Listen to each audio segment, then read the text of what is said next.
I want to talk about McCormick's Grill Mate Montreal Steak Seasoning. I have been a loyal user of this seasoning for probably more than a decade. I've used it at home, used it in the restaurant industry before, and it's phenomenal. I love it on burgers, and here I've got a couple steaks. I've got, what are they, two chuck eyes, and it's easy. I just put a little bit of a binder on there with some olive oil, and then you put the seasoning on. It's really that simple. And my favorite thing about it, the flavor, obviously, it's salt forward, a little bit of cracked pepper, but not too spicy. It gives fantastic flavor to anything you put it on. And you see my chuck eyes are ready to go on the grill.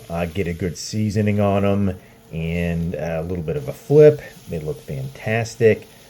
Finish them in the oven and they are ready to go. And they look fantastic. I get great results every time. If you want to step up your steak game, please click on the link in the description below.